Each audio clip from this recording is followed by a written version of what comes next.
Nous allons aujourd'hui à nouveau traverser l'Atlantique, cette fois en direction de l'Afrique, de l'île africaine, expression que j'emploie pour souligner le caractère de continent fermé de l'Afrique, fermé par les longs océans, les larges océans qui le bordent, mais aussi par les déserts, et en particulier par le désert du Sahara, ce qui va nous amener à parler de l'empire, de l'importance des déserts dans la géographie de l'Afrique, mais aussi de leur contrepartie positive, si je puis dire, ce que j'appelle la réplique des fleuves, qui représente un potentiel considérable, tant pour les économies de l'Afrique que pour les liens qu'ils peuvent garantir entre les pays. Nous allons nous attarder au cas d'un pays très important au plan démographique, au plan économique, au plan culturel, que nous allons appeler le poids lourd de l'Afrique, à savoir le Nigeria. Sur le plan urbain, comme d'habitude, au plan urbain, nous allons regarder un cas, celui du Cap, une ville fondée au XVIIe siècle, qu'on appelle ici la Taverne des Océans. On vous expliquera pourquoi. Une ville qui représente aussi, à bien des égards, l'avenir de l'Afrique du Sud. Nous allons aussi revenir dans le passé, tout en traitant du présent, avec le monde de l'islam, soulignant l'importance de l'islam à travers le monde, donc dans le cadre d'un module transversal, mais aussi dans le cadre de l'Afrique, l'islam est occupant une place prépondérante à l'échelle historique comme à l'échelle contemporaine, comme à l'échelle de l'avenir de cette Afrique.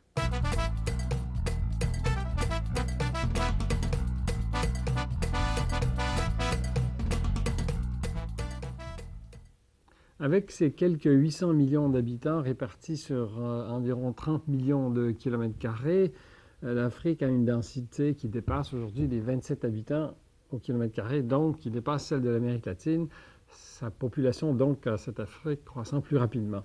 Il s'agit d'un continent qui a un caractère assez fermé, un continent difficilement pénétrable. On verra à quel point cela est vrai à l'échelle historique. En quelque sorte, un continent blindé, qui rassemble quelques 55 États, dont 5 se retrouvent dans l'océan Indien, comme par exemple Madagascar. Cette Afrique est composée, bien sûr, d'abord dans son ensemble, dans son cœur, de ce que l'on appelle l'Afrique noire, avec ce que l'on peut aussi appeler des bordures blanches, entre guillemets, c'est-à-dire le versant arabe sur la Méditerranée et les éléments de population européenne encore représentés de façon importante en Afrique du Sud.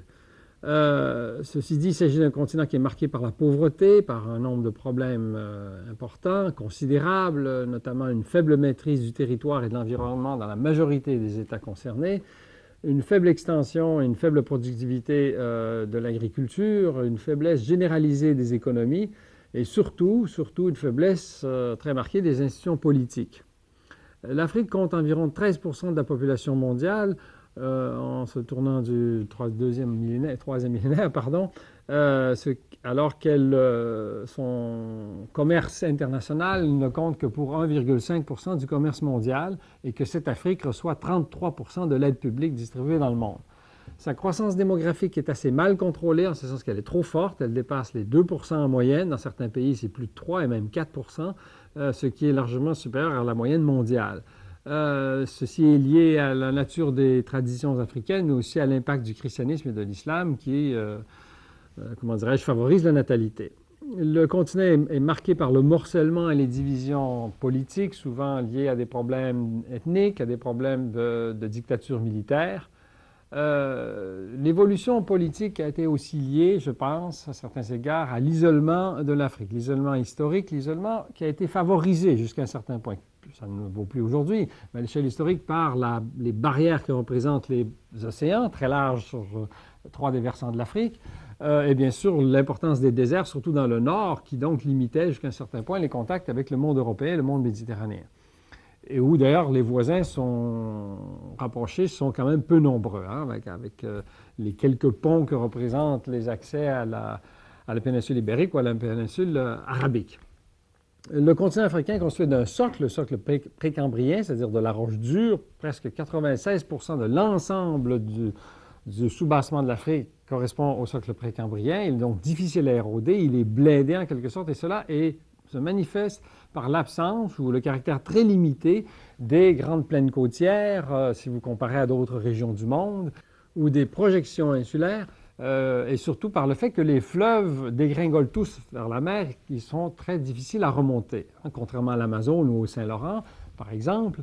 Le Nil est barré par des cataractes sur presque tout son parcours. Le fleuve Congo est fermé presque à son entrée, etc. Bon, le Zambèze, un peu la même chose, on y reviendra.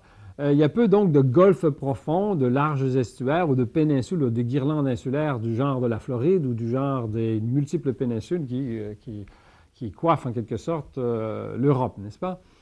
Tout cela, ça s'exprime d'ailleurs par un chiffre très simple, un faible développement côtier. Si on regarde le continent européen, on peut établir l'équation suivante. Pour chaque 180 km² de territoire correspond 1 km de développement côtier. Dans le cas de l'Afrique, c'est 844 km de développement interne, c'est-à-dire de superficie continentale qui correspondent à 1 km. Donc, les intérieurs sont beaucoup moins bien desservis par les côtes. On est souvent très loin de la mer. D'où d'ailleurs le très faible développement à l'échelle historique des activités maritimes. Et aussi le faible développement historique des sociétés et des économies. Ça se manifeste notamment, et c'est à la fois lié au faible développement des écritures, à part l'écriture amharique et probablement une écriture berbère dans l'ordre de l'Afrique avant même l'arrivée des Arabes. Les échanges, donc, permis par les écritures ont été très limités. Peu de ces civilisations ont rayonné ou attiré l'attention des autres, notamment par leurs produits. En fait, l'attirance du cœur de l'Afrique, on l'a vu, était plutôt liée à son caractère mystérieux, son caractère impénétrable, les légendes concernant les sources du Nil, les montagnes de la Lune, dont on reparlera, et le royaume du Plein-Jean étaient beaucoup plus donc des raisons factices, n'est-ce pas, de pénétration, ou enfin des raisons peu liées à la nature des civilisations africaines. Les fondements historiques de ces faiblesses sont liés notamment aux divisions internes et au faible développement supranational, ce qui vaut encore aujourd'hui. Tout cela a d'ailleurs, à l'échelle historique, facilité la pénétration européenne, laquelle s'est manifestée notamment par une accélération de la chasse aux esclaves, plus exactement, ou du commerce des esclaves, en particulier à compter du fin du 16e jusqu'au 19e siècle, ou du 16e en fait. C'est une histoire qui est très ancienne, celle de la traite des esclaves, mais qui a connu une accélération après, en quelque sorte, ce grand tournant que représente la découverte, entre guillemets, de l'Amérique par Christophe Colomb, et cette ouverture de l'Europe sur l'Amérique qui l'a amené à s'intéresser de plus en plus à l'Afrique, pour aller chercher notamment des esclaves. Cela a accentué les divisions au cœur de l'Afrique, entre les régions où on allait prélever les esclaves, notamment à l'intérieur, et les régions côtières. Ceci dit, la pénétration de l'Afrique n'a pas été liée qu'à cela. Elle a été liée aux explorations de personnes telles que Baker, telles que Mungo Park, telles que René Caillé, telles que Livingstone, etc. Bon, ou Stanley.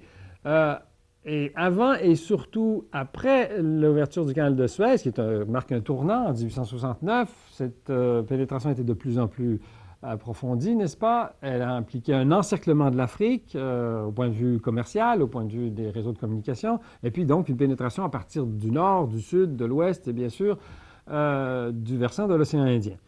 Cela a amené en 1884 à la conférence de Berlin, dans un contexte où là, les puissances coloniales se sont vraiment partagé l'Afrique, dans laquelle elles avaient déjà lancé leurs aventures coloniales, n'est-ce pas?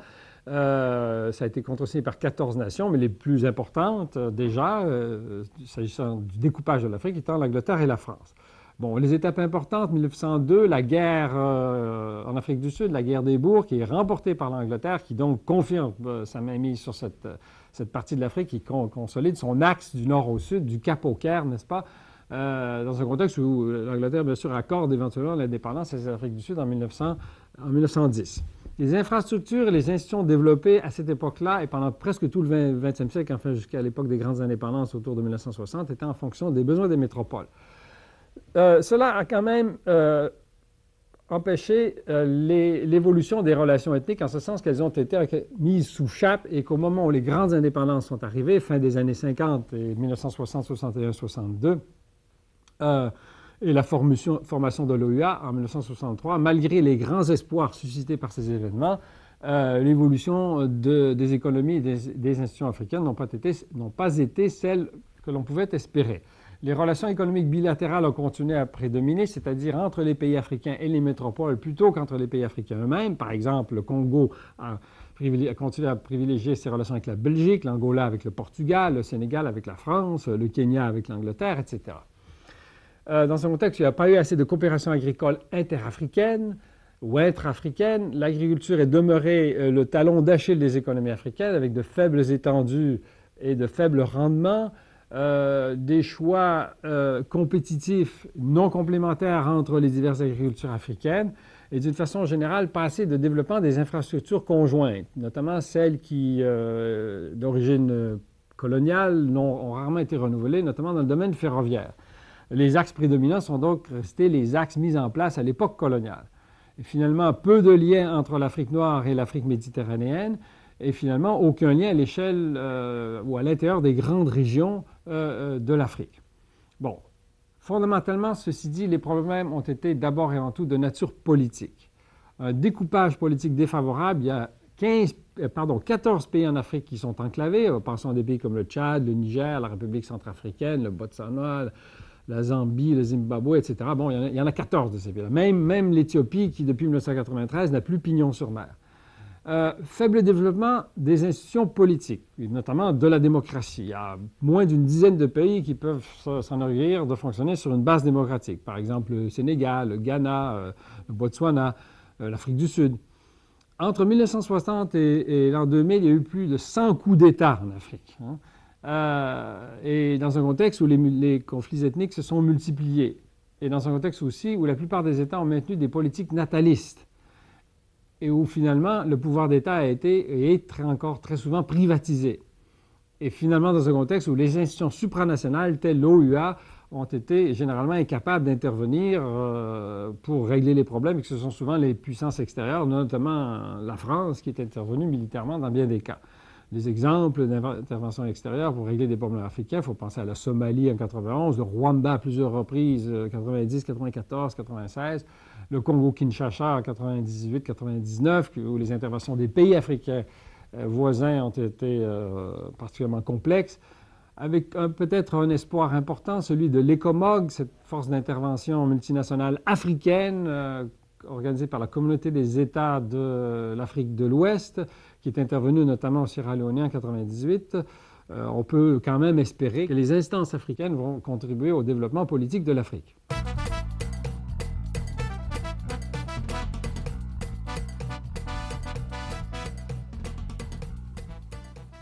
Nous l'avons laissé entendre dans l'introduction, les déserts occupent une place considérable sur le continent africain. En fait, il y a une large proportion de ce continent qui est peu arrosé, et il y en a même le tiers qui reçoit moins de 25 cm de pluie annuelle, ce qui veut dire donc qu'il y a à peu près le tiers du continent africain qui est désertique. Premièrement. Deuxièmement, ces déserts ont un caractère dynamique, en ce sens qu'ils influencent aussi leur bordure, que les vents qui soufflent à partir des régions désertiques, qui forment notamment des dunes, et que ces vents se déplacent vers les rivages du désert. Ils forment des réseaux de dunes, les ergues, notamment en Algérie. Et ces vents tels que le Khamsin ou Shamsin en Égypte ou l'Harmattan sur la bordure sahélienne influencent donc les régions mitoyennes entre le monde proprement désertique et le monde tropical humide. Cela cause bien sûr des contraintes ou entraîne des contraintes à l'agriculture et pose littéralement des problèmes sur les régions sahéliennes ou les régions de bordure désertique. Il y a aussi des problèmes qui sont liés dans ce domaine désertique aux relations parfois difficiles entre les peuples nomades et les peuples plus sédentaires, les paysans, n'est-ce pas, les agriculteurs sédentaires. Ces nomades qui quelquefois fréquentent les bordures désertiques, qui jouent un rôle commercial de commerçants tout à fait déterminant dans l'histoire de l'Afrique, mais qui quelquefois sont en conflit pour l'utilisation des pâturages des bordures désertiques avec ces sociétés paysannes. Ces bordures de désert doivent aussi nous rappeler qu'il y a aussi au cœur de l'Afrique un monde qui est très arrosé. Il y a un véritable château d'eau qui correspond en gros au bassin congolais. Bon, mais ceci dit, à tout seigneur, tout honneur, regardons le désert par excellence, le Sahara. Ce Sahara, dont le nom en réalité vient de l'arabe, de Bled Sahara, qui veut dire le pays des couleurs fauves, Bled qui veut dire pays, village, n'est-ce pas? Il occupe un quart du continent africain, c'est-à-dire près de 8 millions de kilomètres carrés. Il s'agit d'un domaine récent qui n'a qu'à peu près que 7000 ans d'âge environ, parce qu'en fait, il occupe un ancien bassin maritime, une ancienne mer. Ceci dit, il s'agit d'un désert très marqué. Il y a à peu près en moyenne 10 cm de pluie annuelle sur l'ensemble du territoire, donc on est vraiment dans un désert extrême dans bien des cas. Un désert, cependant, où il y a un certain nombre de repères importants. Au centre, il y a toute une série de massifs dont plusieurs sont des massifs anciens, qui séparent des bassins désertiques. On pense notamment au massif du Hogar, qui s'élève à plus de 3000 mètres, ou à environ 3000 mètres, au massif de l'Aïr, au massif du Tibesti, qui culmine à environ 3400, à l'Enedi et au Darfour. Tout ça selon un axe, en gros, d'ouest en est. Darfour aussi, de l'ordre de 3000 mètres d'altitude. Ce Sahara sépare en quelque sorte deux rivages, le rivage méditerranéen proprement dit, de culture berbère et arabe bien sûr, d'un rivage sahélien, d'un rivage sud, d'ailleurs Sahel veut dire rivage, du monde tropical bien sûr où prédominent les civilisations dites noires. Ce désert correspond au domaine de l'islam à bien des égards. L'islam a traversé ce désert. Il a joué un rôle important d'ailleurs dans les liens qui se sont établis entre la bordure méditerranéenne et l'Afrique noire. Il est cependant évidemment peu peuplé. Environ 3 millions d'habitants vivent dans ce qui correspond au désert du Sahara proprement dit. Mais celui-ci touche ou comprend une douzaine de pays, dont 7 pays carrément arabes. Ça comprend le Sahara occidental et les 5 pays de la bordure méditerranéenne, c'est-à-dire le Maroc, l'Algérie, la Tunisie, la Libye et l'Égypte. Et bien sûr aussi le Soudan, qui est largement désertique. Mais il y a aussi des pays carrément d'Afrique noire, Mauritanie, Mali, Niger et Tchad. Ce Soudan, soit dit en passant, est aussi d'Afrique noire dans sa partie méridionale. Et puis des pays tels que le Sénégal et le Burkina Faso, qui sont en bordure désertique et qui appartiennent plus au Sahel, mais enfin qui sont aussi sahariens jusqu'à un certain point. Ceci dit, en parlant des nomades, il y en a de moins en moins. Il s'agissait surtout des Toubous et des Touaregs qui ont été pacifiés ces derniers par la France, qui comptent maintenant moins d'1 million de personnes. Ces Touaregs sont en fait des berbères métissés avec des noirs, donc des berbérophones. Cette langue berbère a d'ailleurs connu, il y a une des langues berbères qui a utilisé un alphabet, bien qu'aujourd'hui il s'agisse surtout d'une tradition orale. Ces Touaregs ont essaimé au cœur de ce Sahara. Aujourd'hui, on en retrouve surtout dans le sud de l'Algérie ainsi que dans le nord du Mali, du Niger et aussi bien sûr au Tchad. Ils ont été des nomades guerriers organisés en castes véritablement, ayant largement utilisé les capacités de vaisseaux du désert que représentaient donc les dromadaires, ayant pratiqué la razzia, c'est-à-dire l'attaque des convois et des communautés en bordure des déserts, et puis bien sûr le prélèvement des esclaves et donc le trafic des esclaves. Ils sont islamisés, ces Touaregs, mais d'une façon assez particulière dans la mesure où notamment ils ne pratiquent pas la polygamie. Ce Sahara est donc peu peuplé, mais il est aussi riche, et en particulier ses bordures sont riches au plan minier. On peut penser aux phosphates du versant nord, notamment au Maroc et au Sahara occidental. On peut penser bien sûr aux hydrocarbures, particulièrement en Algérie sur le versant nord et au Nigeria sur le versant sud, à l'uranium du Niger et bien sûr à l'or du Mali à nouveau, au fer de Mauritanie en réalité. Il s'agit d'un domaine donc peu habité qui a été une aire de passage traversée par des grands axes qui ont été fondateurs dans l'histoire et la géographie de l'Afrique. Bien sûr, l'axe par excellence, le Nil, qui est ce cordon, n'est-ce pas, ce cordon fluvial qui relie la Méditerranée au cœur montagneux de l'Afrique orientale, à travers tout un réseau d'oasis rassemblant quelques 60 millions d'habitants. C'est en quelque sorte l'axe historique, ce qu'on pourrait appeler l'axe d'Hérodote, qui avait, lui, été un des écrivains grecs, dont à écrire sur les possibilités de pénétration de l'Afrique. Ce Sahara a bénéficié, je l'ai laissé entendre, de l'introduction du dromadaire, mais qui n'est arrivé en Afrique du Nord qu'au IVe siècle de notre ère, qui a été donc suivi par ce que l'on appelle l'ère des grandes caravanes, en gros du 5e au 8e siècle, alors que les grandes caravanes de dromadaires reliant les deux rives ont été particulièrement essentielles au développement des relations donc entre le monde méditerranéen et le monde de l'Afrique noire. Particulièrement actifs, ces liens avec l'arrivée des Arabes, des Arabo-musulmans, à compter du 7e siècle, pendant cette période donc où les Arabes ont envahi le nord de l'Afrique et se sont rendus jusque dans la péninsule ibérique. Cela a impliqué, soit dit en passant, l'arabisation d'un des peuples importants de cette Afrique du Nord, les Berbères, en particulier à compter du 12e siècle, mais aussi a mené à l'établissement, à la consolidation de villes en bordure de ce Sahara et le long de ces réseaux, donc des réseaux d'oasis. Des villes et des pôles commerciaux ont donc été développés sur le versant méditerranéen, tout comme sur le versant sahélien. Dans un contexte où l'échange essentiel était celui du sel, qui venait du nord, qui était beaucoup échangé contre l'or de l'Afrique occidentale, on appelait ça l'or du Soudan. Le Soudan, à ce moment-là, désignait une zone climatique, désigne encore d'Afrique occidentale, et des esclaves aussi. Plusieurs de ces pistes caravanières sont devenues routières. C'est le cas de l'ancienne piste de Fès à Tombouctou, qui file droit au sud, n'est-ce pas, Fès au Maroc, via Taoudéni et à Rouen au Mali, qui a d'ailleurs été empruntée, cette piste, par René Caillé, un explorateur français, en 1827-28. Des pistes modernes qui correspondent à des grands axes routiers reliant Alger et Oran, deux des grandes villes de bordure méditerranéenne algérienne, vers Gao, au cœur de l'Afrique occidentale, n'est-ce pas, via, sur le Niger, via Redjan et Bidon 5, donc, qui évoque bien sûr les ressources pétrolières de cette Algérie, dans le centre-ouest de l'Algérie. Vers aussi Kano, dans le nord du Nigeria. Il s'agit ici de ce qu'on appelle la route transsaharienne, via Tamanrasset et Arlit au Niger, et bien sûr Agadez, toujours au Niger. Et ce qui nous rappelle aussi l'importance historique des villes de ce Niger. Il s'agit de Tombouctou, de Gao ou de Djenné, même sur un des petits affluents au sud de Mopti, donc un affluent donc, de ce fleuve Niger.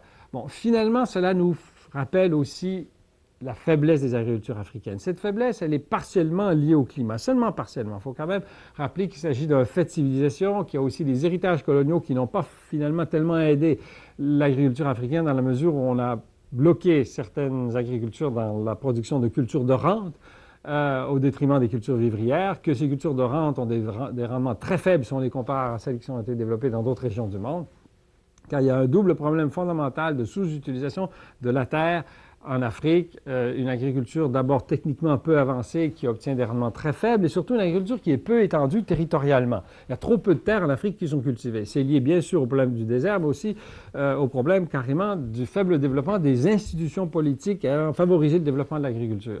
Bon, il y a des pays où moins d'1% du territoire est cultivé, ou environ 1%. C'est le cas de la Libye, de la Namibie, de la Mauritanie ou de Djibouti. Bon, là, ça se comprend, on est surtout dans des régions désertiques. Mais c'est le cas avec seulement 2% des terres cultivées de pays tels que le Congo-Brazza, le Gabon, le Botswana.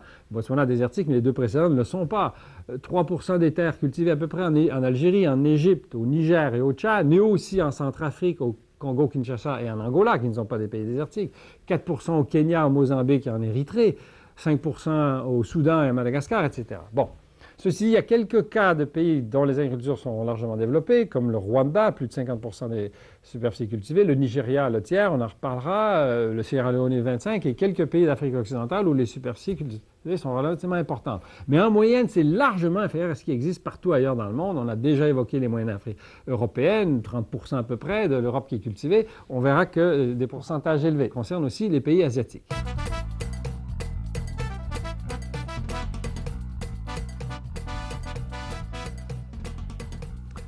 L'Afrique, les Africains n'ont pas qu'à composer avec des espaces désertiques du type du Sahara, du désert de Namib ou du désert de Kalahari. Ils ont aussi à utiliser les ressources de leurs grands fleuves, qui servent en quelque sorte, comme je le laisse entendre ici, de réplique au désert. Les 4 grands fleuves de l'Afrique, que sont le Nil, le Niger, le Congo et le Zambèze, en sont de beaux exemples.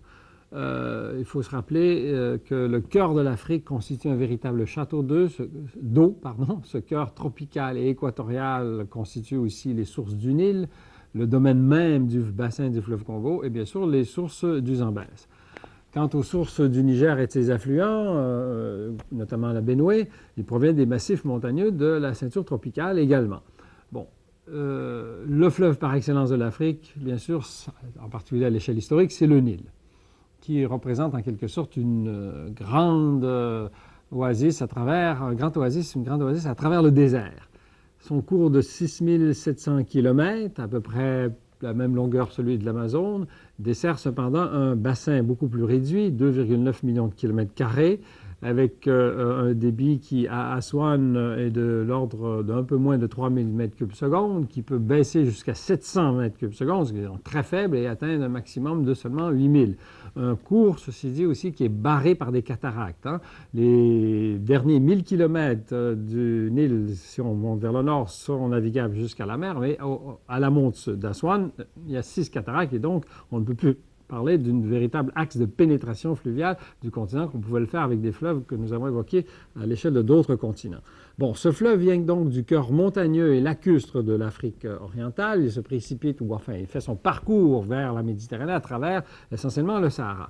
Il a en fait des sources multiples qu'on peut regrouper selon deux grands axes qui convergent à la hauteur de Khartoum au Soudan. D'abord le Nil bleu et la rivière Atbara en provenance des hautes montagnes d'Éthiopie, des hauts plateaux, plus de 4000 mètres, et en particulier du lac Tana, qui est la source du Nil bleu, qui est peu profond ce lac, mais qui est alimenté par de nombreuses rivières.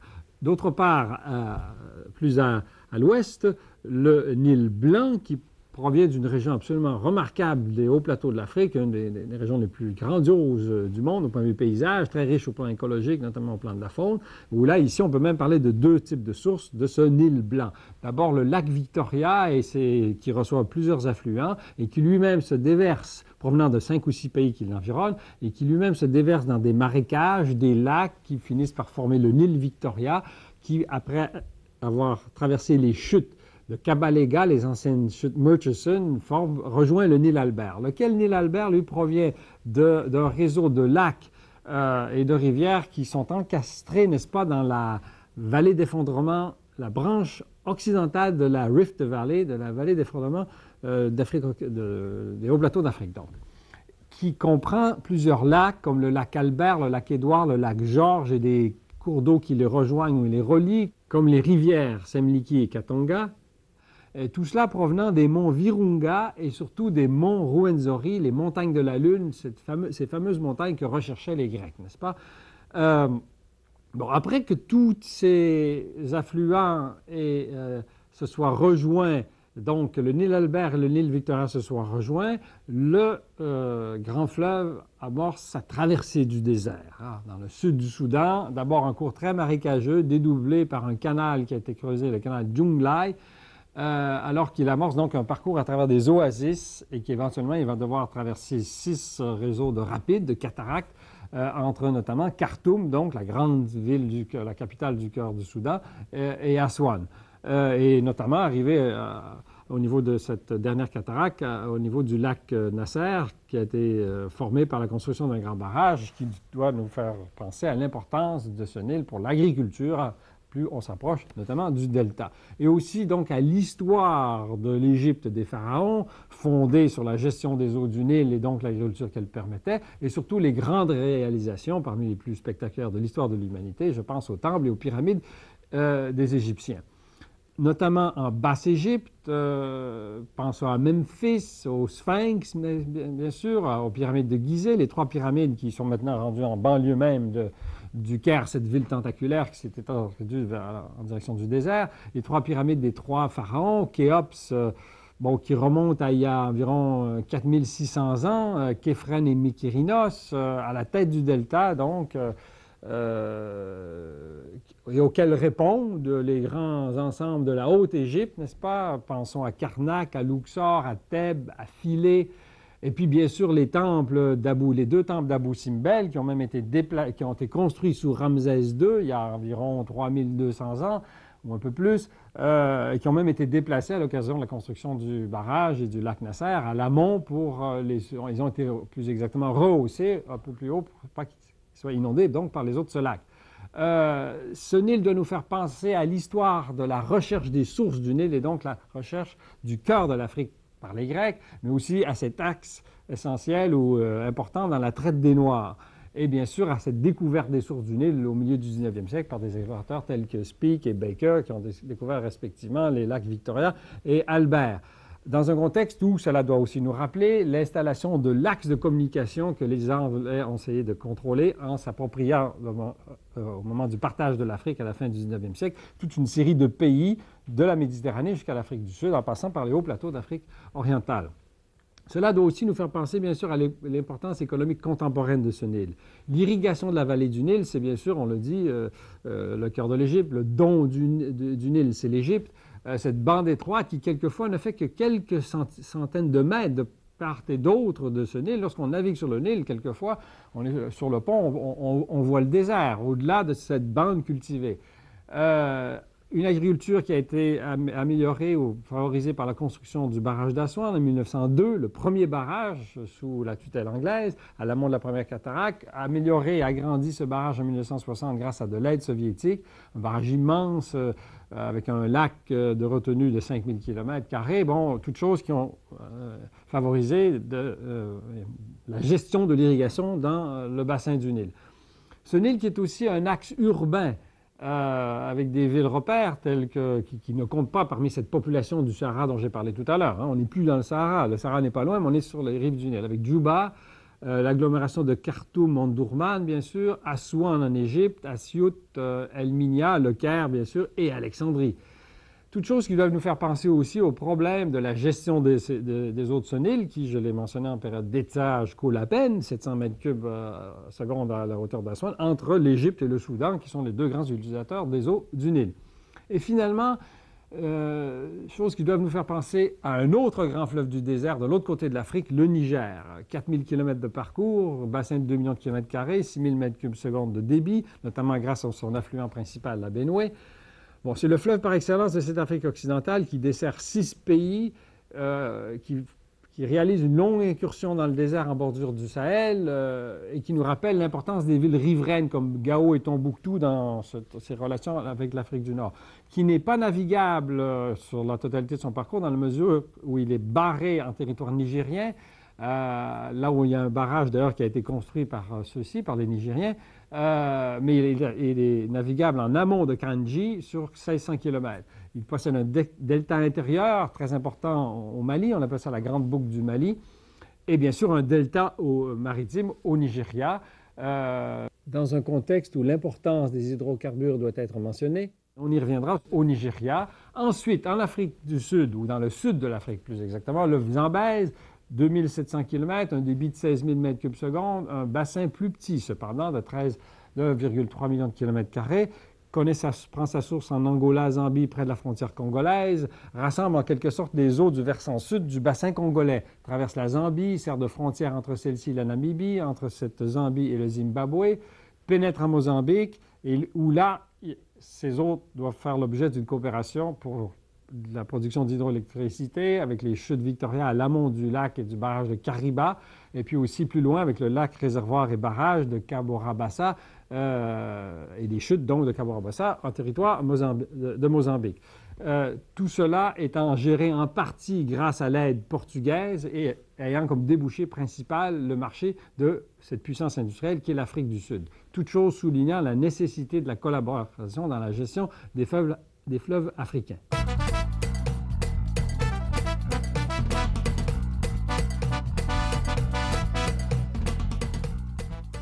Le Nigeria est bel et bien le poids lourd de l'Afrique, en particulier de l'Afrique noire, avec ses 120 millions d'habitants, ou à peu près, le chiffre étant d'ailleurs assez imprécis, ce qui souligne un peu les problèmes de gestion des pays africains. Un territoire d'un peu moins d'1 million de km², ce qui donne une densité qui, à l'échelle africaine, est très élevée, une densité moyenne de l'ordre de 130 habitants au km². Un pays dont la capitale a été déplacée en 1982 au centre à peu près du pays, à Abuja, un peu selon la formule utilisée au Brésil ou même en Côte d'Ivoire. La capitale autrefois étant Lagos, une ville immense de l'ordre de 8 millions d'habitants sur la côte, donc dans le sud-est ou le sud-ouest du pays. Pardon. Le Niger, un géant démographique, presque le double de la population du deuxième pays du continent, l'Égypte, mais aussi une très grande richesse culturelle, c'est-à-dire que le Nigeria représente, de ce point de vue, véritablement le prototype de plusieurs des nations africaines de l'Afrique équatoriale et tropicale. Un étagement écologique du monde équatorial du delta jusqu'au monde de la bordure presque sahélienne ou soudanienne au nord, et qui comprend des peuples tels que les Ibo, les Yoruba et les Haoussa, les Ibo dans le sud-est, les Yoruba dans le sud-ouest, les Haoussa au nord. Chaque groupe comptant pour environ 20% de la population totale du pays. Les Haoussa qui sont surtout essentiellement musulmans, tout comme les Peuls aussi dans le nord, qui comptent pour une dizaine de pourcents, mais qui ne sont que 4 des quelques 200 peuples que l'on retrouve dans ce Nigeria, dont les Kanouris, les Beriberi, etc. à souligner aussi un pays qui est très distinct au point de vue religieux, qui à peu près 45% de la population est musulmane, 45% est chrétienne, quelques 10% animiste. Un pays qui a aussi un passé historique prestigieux, l'un des plus prestigieux d'Afrique, notamment à cause des Yoruba de ce sud-est, n'est-ce pas? De ce sud-ouest, centré sur la capitale historique de Ifé, qui a dominé la région du 12e au 15e siècle.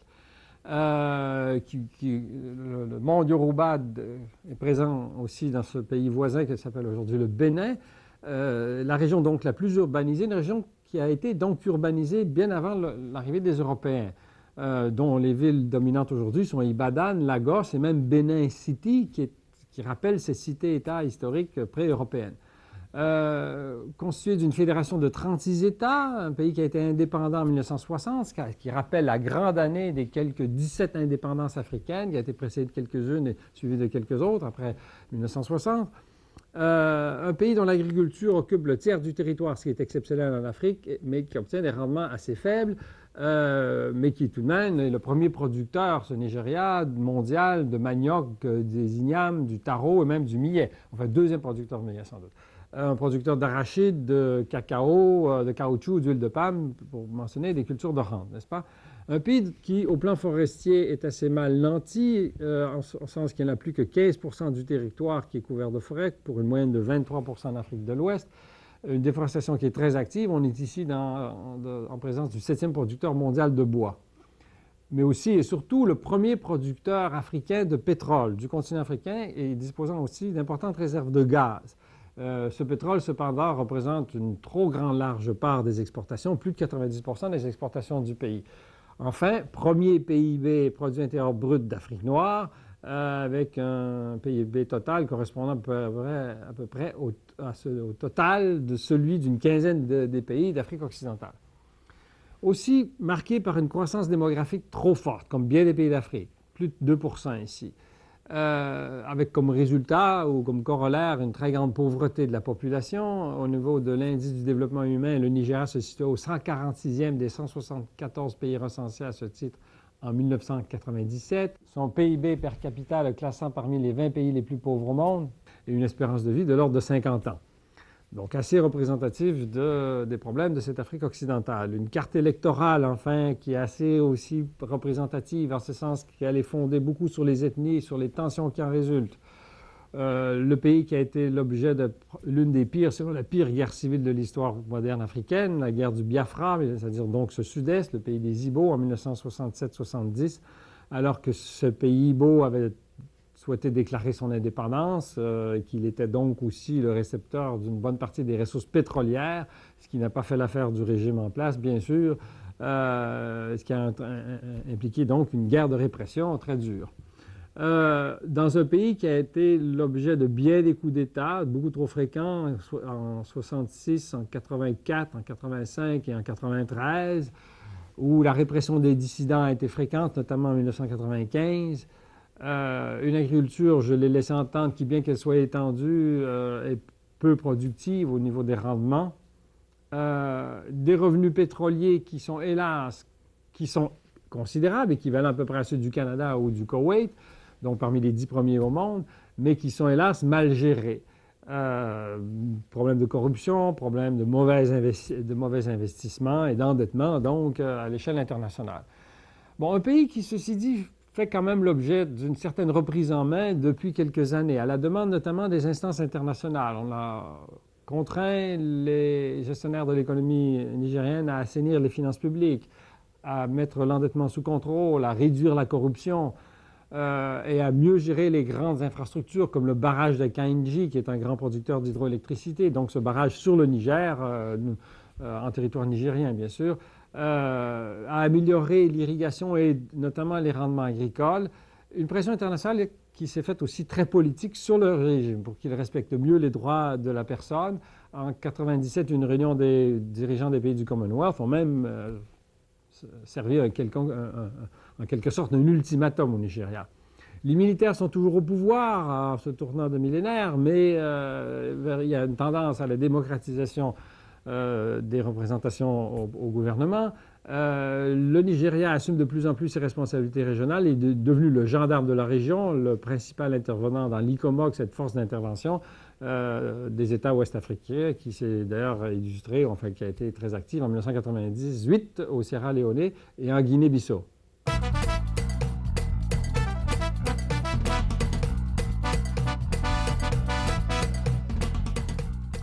Au-delà des traditions urbaines pré-européennes, notamment dans le pays Yoruba, au Nigeria ou même au Zimbabwe, l'essentiel des réseaux urbains africains sont d'origine européenne ou même arabe.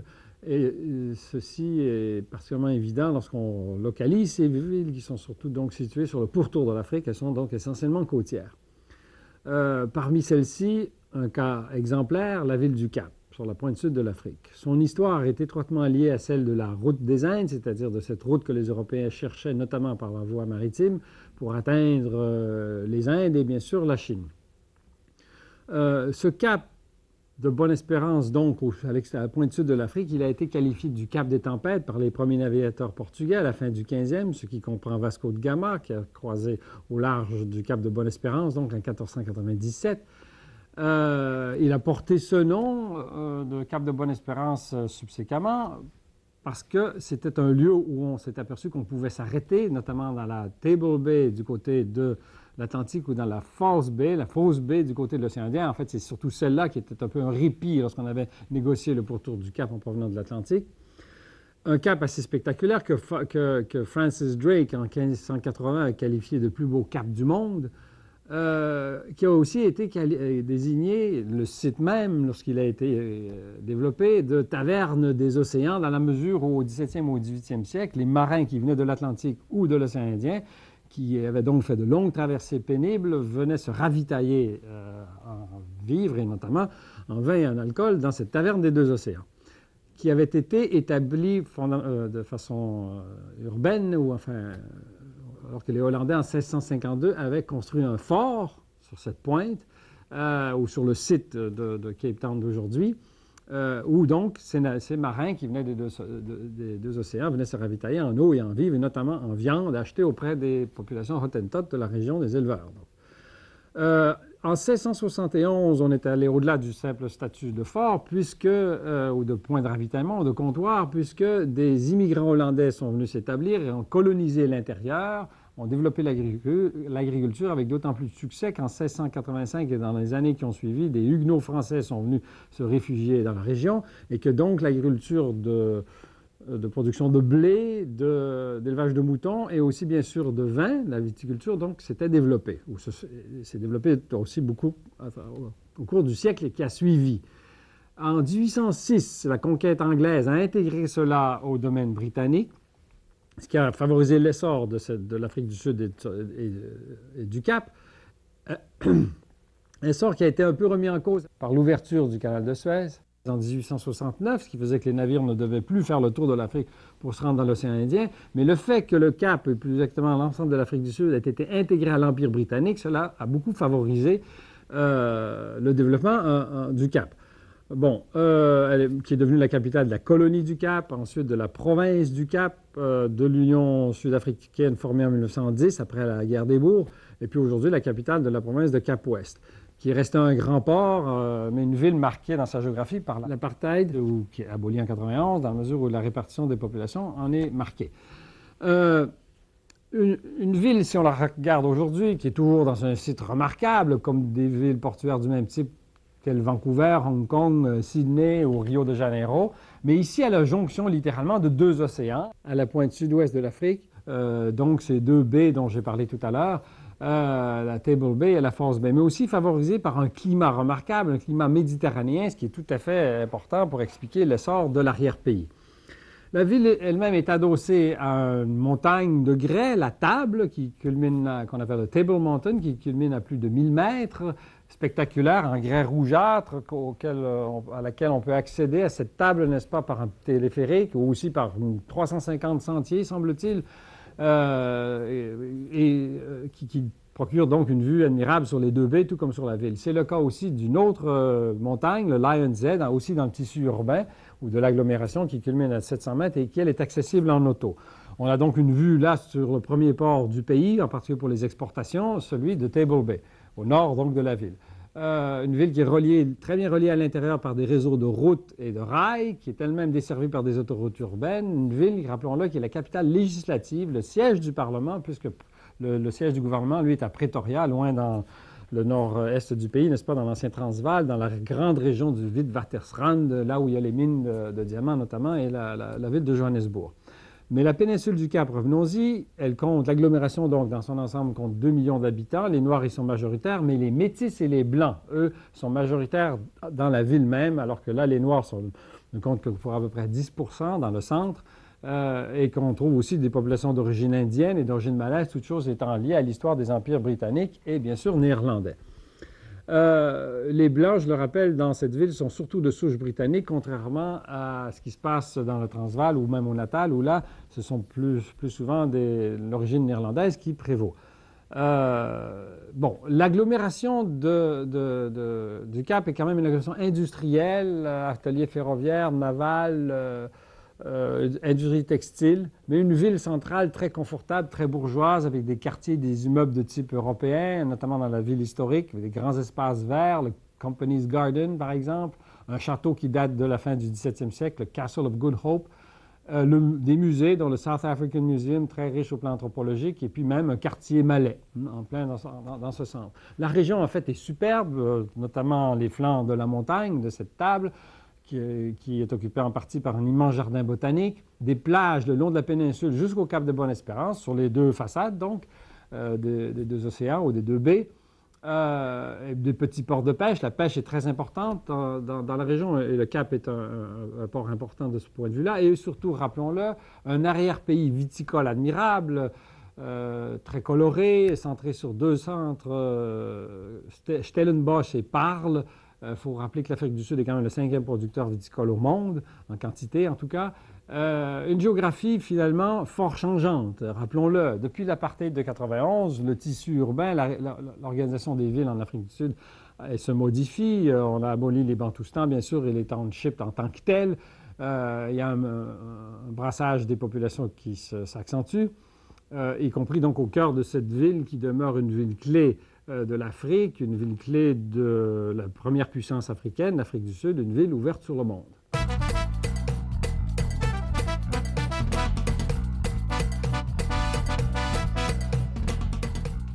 Dans le cadre de nos petits chapitres transversaux, nous allons maintenant aborder le cas de l'importance mondiale de l'islam.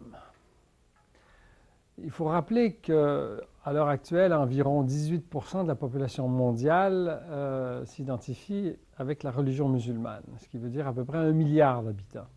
C'est à peu près l'équivalent du nombre des catholiques. C'est bien sûr à peu près la moitié du nombre de l'ensemble des chrétiens, enfin plus de la moitié du nombre de l'ensemble des chrétiens.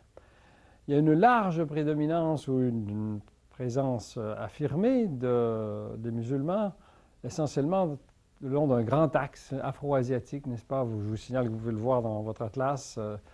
Il y a une planche qui est consacrée à ce thème. Ça comprend donc l'Afrique, surtout au nord de l'équateur. Ça comprend tout le Moyen-Orient et bien sûr l'Asie centrale. Ça comprend, il ne faut pas l'oublier parce que là, au point démographique, c'est là que c'est le plus important, le Pakistan, à peu près 10% de la population de l'Inde, non pas la totalité, mais une large proportion de la population du Bangladesh, de larges contingents aussi en Indonésie surtout, et également en Malaisie. Et il faut le souligner aussi, presque partout sur le pourtour de l'océan Indien, à l'exception bien sûr de l'Australie et d'une partie de l'Afrique du Sud, les musulmans sont largement présents. L'islam a joué un rôle historique, notamment dans cet océan Indien, auprès des communautés marchandes. Il y a donc aussi, finalement, soulignons-le, une large prépondérance, une large présence de l'islam dans le monde des pauvres afro-asiatiques, dans un contexte où la vieille opposition entre les sunnites et les chiites, lesquels sont largement minoritaires, prévaut encore beaucoup. Bon, regardons où Comment on en est arrivé là? On va le faire de façon évidemment très schématique. L'expansion de l'islam a commencé dès la naissance de la religion, en quelque sorte, en 622, la date de l'hégire, n'est-ce pas, la fuite de Mahomet vers Médine, alors qu'il était chassé de la Mecque. La réorganisation qu'il a réalisée autour de lui et la prise de contrôle de la Mecque en 630 et dans les années qui ont suivi, l'établissement d'un plus grand pouvoir de ces musulmans sur l'ouest de l'Arabie, même après la mort de Mahomet en 632, alors que la religion monothéiste par excellence que représente l'islam devient une religion expansionniste qui commence donc avec les successeurs de Mahomet, qui donne lieu à ce que l'on a appelé la chevauchée des cavaliers arabes ou les chevauchées des cavaliers arabes dans toutes les directions, en particulier le long de la côte de l'Afrique, n'est-ce pas, jusqu'au Maroc, jusqu'à l'Atlantique, même jusque dans la péninsule ibérique, pour être arrêté cette poussée à Poitiers en 732, mais dans l'autre direction, c'est-à-dire vers l'Orient, jusqu'à l'arrivée sur les rives de l'Indus en 712, la prise de Samarcande. Bref, la civilisation arabo-musulmane s'est répandue comme une traînée de poudre, si je puis dire, en l'espace d'environ un siècle. De grands centres urbains sont nés éventuellement de cette présence arabo-musulmane un peu partout le long de cet axe, notamment en Irak, fondé par les Arabes d'ailleurs, avec le développement de Bagdad qui a été fondé en 752, un peu au nord des ruines de Babylone, avec aussi, il faut le rappeler, les villes brillantes de l'Andalousie dans le sud de l'Espagne, n'est-ce pas, avec Cordoue, Grenade, Séville. Donc une période brillante qui a commencé en gros avec ce début du 9e siècle, alors que Bagdad était l'une des capitales du monde, avec Cordoue, qui a connu une progression, une apogée sans doute jusqu'au XIIIe siècle, alors que l'importance de la science des Arabes s'est établie, notamment à titre de transmetteur de la science grecque que les Européens avaient tendance à négliger ou même à oublier pendant cette période dite du Moyen Âge. Et malgré l'affaiblissement lié aux croisades qui ont duré à peu près 2 siècles, de la fin du XIe à la fin du XIIIe, cette prépondérance arabe est demeurée, notamment dans le bassin méditerranéen, jusqu'à la fin du XVIe siècle. Elle a été relayée par les Ottomans, qui ont un peu écrasé le monde arabe pendant une bonne période, jusqu'à démembrement de l'Empire ottoman à la fin de la Première Guerre mondiale, mais dans un contexte où l'islam donc était déjà bien installé, qu'il était devenu un peu la religion des pauvres, et qu'à travers ce XXe siècle, cet islam s'est caractérisé comme la religion anticapitaliste, anticommunisme, mais aussi antimatérialisme, en bref. Et ça, c'est important de le comprendre au-delà des excès de l'islam, au-delà des retards de l'islam au plan social, notamment la façon dont les femmes y sont traitées. Il faut retenir que l'islam, c'est aussi la religion des pauvres, la religion de la résistance des pauvres. Dans le cas de l'Afrique, c'est crucial. L'islam fait partie de l'héritage arabe et musulman. Il est présent depuis la conquête du nord de l'Afrique, n'est-ce pas, au 7e siècle. Il a joué un grand rôle parce qu'il a permis la pénétration d'une langue écrite en Afrique. Il a permis la pénétration d'une religion unitaire, n'est-ce pas, monothéiste, accompagnée d'ailleurs de l'enseignement de l'écriture. Les deux vont ensemble, le Coran et l'écriture. Et il a été associé au contrôle des réseaux marchands et au développement des villes, nous l'avons souligné lorsque nous parlions des déserts, sur la trace très souvent des progressions romaines, notamment dans le nord de l'Afrique, y compris sur la trace de la traite qui avait existé sous les Romains. Les Arabes ont marginalisé cependant plusieurs peuples dominants du désert, dont les Berbères. Ils ont connu, la pénétration de l'islam a connu un essor considérable en Afrique avec l'ère des grandes caravanes et de cette façon-là a élargi l'horizon du cœur de l'Afrique. Il a joué aussi un grand rôle sur la navigation, notamment dans l'océan Indien, qui est devenu à bien des égards un océan arabe, n'est-ce pas?